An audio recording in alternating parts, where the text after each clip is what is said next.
Listen, you know what's happening in Nigeria? Yes, today I'm just highlighting everything that's happening. Nigeria was threatened recently by the American president, yes, Donald J. Trump. He said he will, or the American military will invade Nigeria, guns are blazing. You know why? There was a notion, or there is a notion that Muslim terrorists have been attacking Christian terrorists. Sorry, apologies, Christians, torturing and unaliving them. So he says the mission, the core mission of the American military is to flush out the Muslim terrorists. However you feel about this is up to you because everyone has their own opinion. And my own opinion or my own thought is this. Listen, Nigeria is one of the most blessed nations on this earth when it comes to natural resources and especially oil. You know, Trump recently wanted to invade Venezuela, if you can remember. He wanted to invade Venezuela, but then Russia, that is President Putin, sent over a cargo plane, a military cargo plane, with Russian mercenaries to counter any American invasion of the Venezuelan land. You know why? Venezuela is rich in oil. So after that collapsed, the plan collapsed. You know what happens next? He attacks Nigeria. Yes, he goes straight after Nigeria. Immediately, I think it was just this the next day. He posted, "Oh, Nigeria, whatever." I was like, is he really coming to fight the terrorists? Or is he coming for the oil that he failed to get in Venezuela? So he will get it in Nigeria. Tell me why. Listen, we have ICE raiding and terrorizing people in America. Trust me. So many immigrants have been labeled criminals, have been labeled illegal immigrants. Even those that are there legally, some of them have been deported against the laws. I've never heard of Kenya or Nigeria or Venezuela planning to go to America and flash out ICE, saying it's a terrorist or whatever. We've never had Kenya or Nigeria or South Africa planning to go to America and saying, there's a certain group. Okay, Chicago has a high level of, crime, but we've never heard of a South African maybe group of military going to America to exercise on American land to flush out criminals in Chicago, as purported by the government, their government. I don't know what's happening in Chicago though. I just hear stories. Why would America threaten a sovereign state? Why? That was a very reckless statement by Donald J. Trump. A very reckless statement. And this is a gameplay that has been going on over the years by these powerful countries. So, at times, okay, you might want something from a certain nation, but the way you approach it, you can't use force anymore. That's what these people need to know. You can't use force anymore. You cannot. You cannot use force or tactics. Silly tactics can't win in this era. We know your plans. We know what you think. We know what you might think We are thinking, you understand? So we know the gameplay. Are we just waiting and watching and waiting? If this was like 50 years ago, are you and I so listen, some people are just stupid, man. I saw some Nigerian celebrities celebrating that thank you, Trump, for sending the American military to our nation to whatever. Oh, are you really sure? Do you know the deal? Do you know what it means? Or you are just celebrating something you don't really understand the weight of it, what it really means? Because once it starts, listen, there have been claims and rumors all around this thing or this issue that the US might have been funding ISIS and Boko Haram. Yes, rumors. I'm saying rumors over these years. And all I can say is I don't know what's true, I don't know what's right, but there's always dots connecting. There's always dots connecting at the end of the day. If you're keen enough and following events, just like I said, after the Venezuela attack collapsed, he went straight for Nigeria. He went straight for Nigeria. Why? Why? So, Nigeria, let's put Nigeria aside first. We come back to Sudan and Kenya and Tanzania and Uganda.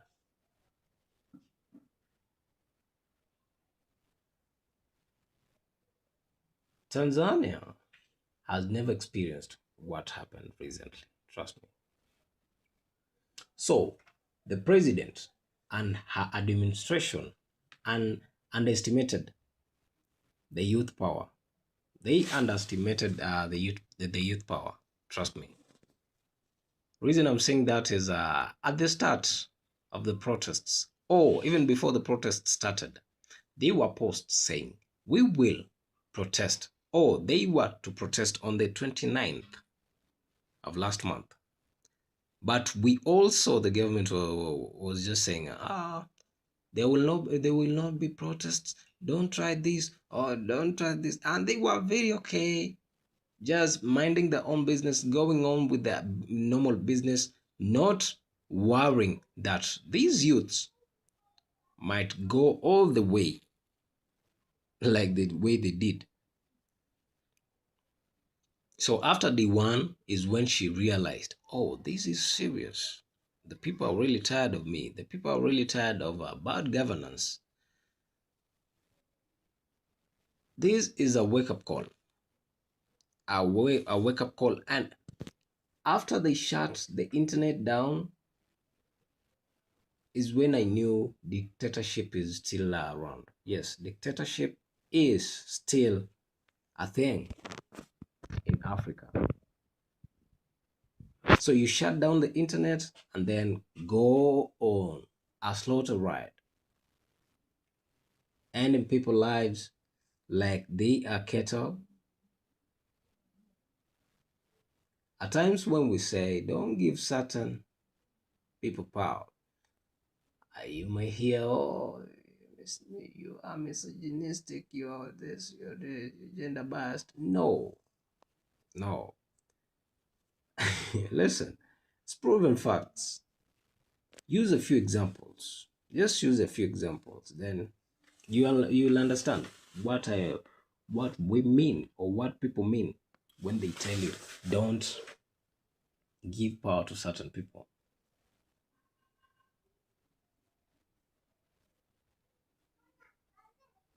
Shutting down the internet was the worst thing ever. Imagine your world going dark. Yes, you don't know where your family is, you don't know where your friends are, you don't know how your business is going because they were on curfew. Yes, They put the curfew, and then they shut down the internet, and then they started hunting every each and every person that was involved in the protests, which is constitutionally right because they are accustomed to protest in the constitution. Yes, but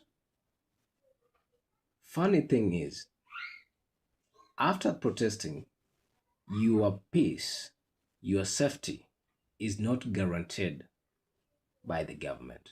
Trust me. You might go missing. They might get you lost. Lost.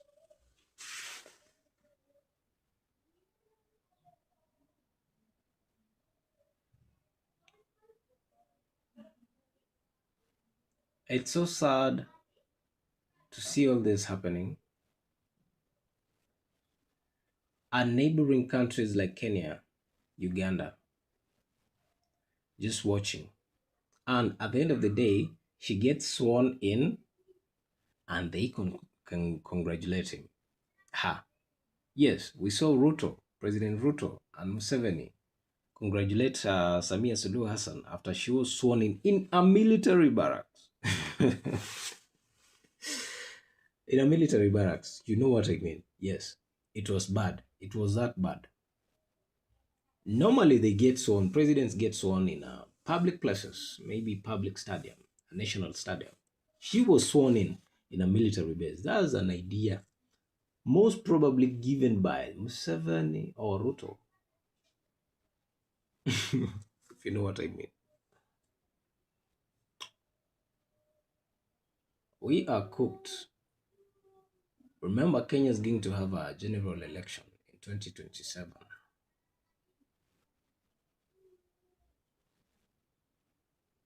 It may get tough. Trust me, it may get tough. Those in power are now celebrating because Raila is not around anymore. We lost him. He succumbed to death due to uh, illness. And those that are competing with him are really celebrating. We've had them in rallies talking publicly, even the head of state. And it's really saddening because he was the only person that championed for democracy.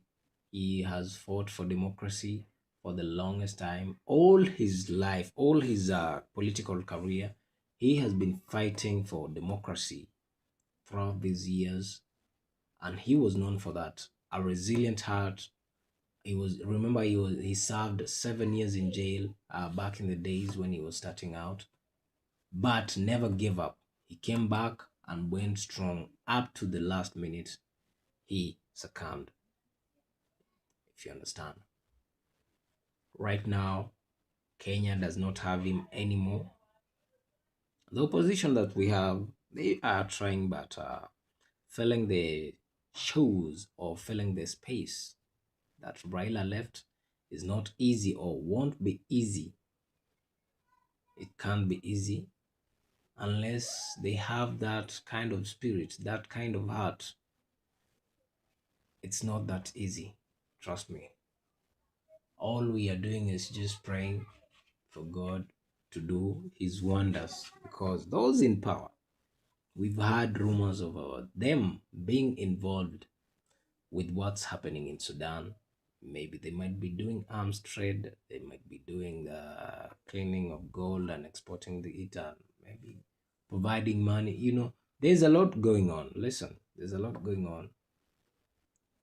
Kenya, in Kilifi, there was a hill that was discovered recently to be having rare earths. Yes, rare earths, which is something very crucial when it comes to the military.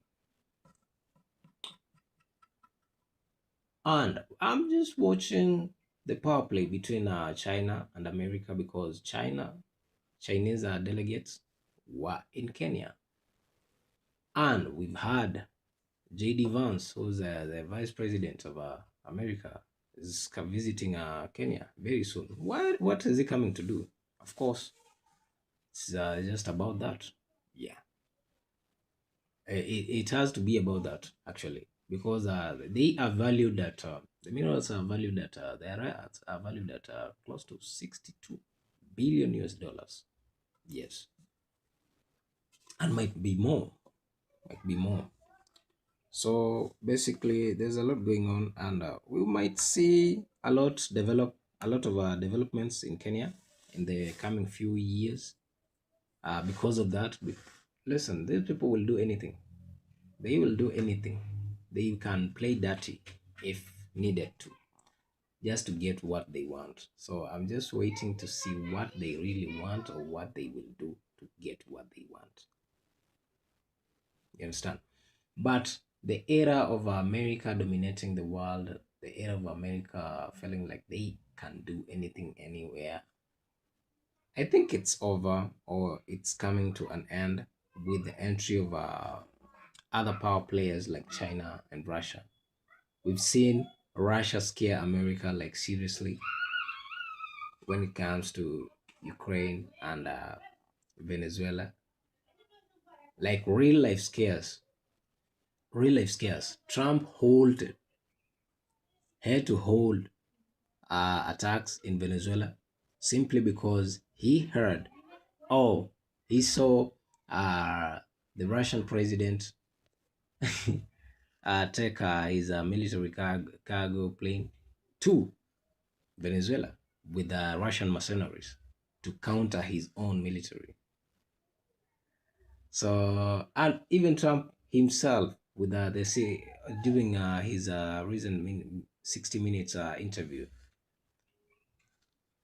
he admitted that the Russian president Vladimir Putin, and Xi Jinping, who's China's president, they are very strong leaders. In his own words, strong, bold, and very tactical presidents or leaders that can be handled with ease. You have to be keen on what you say or what you plan or what you do with them, because anything can cause, you understand, anything that can cause panic will be met with severe punishment or consequences. You understand? So all these power players in the world right now, they have to be keen, because China is coming up or has already come up and is doing the all it can to amass the power, the connection, the like almost everything required of a major power player. North Korea has been testing nuclear weapons all along. We saw the Russian president. Listen, Russia did not test nuclear weapons. It tested a system that could deliver a nuclear weapon. You understand? So you all heard what Trump said. He thought, oh, he said like all these other countries like China and Russia have been testing nuclear weapons. So America is going to start testing its own after nearly 30 years. That's 3 decades. The panic has kicked in. Yes, the panic has kicked in, and we are all seeing it in work. It's really working. And this is what the likes of Putin and Xi Jinping want. They really want this. Trust me, they really want this.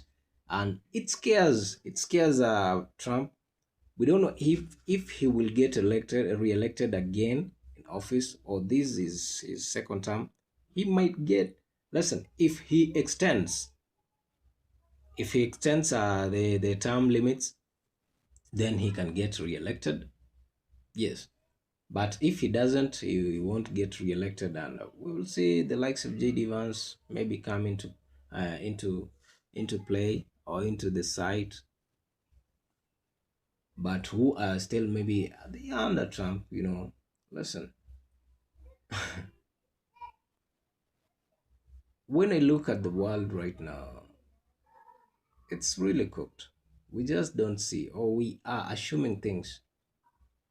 Imagine what's happening in South Africa. They are losing a whole state to whites. Yes, and very soon they might need visas to visit a state in their own country because as of now they are not they need to have they required to have permits to work over there. So it's just a matter of time before they get chased out in a state in their own country.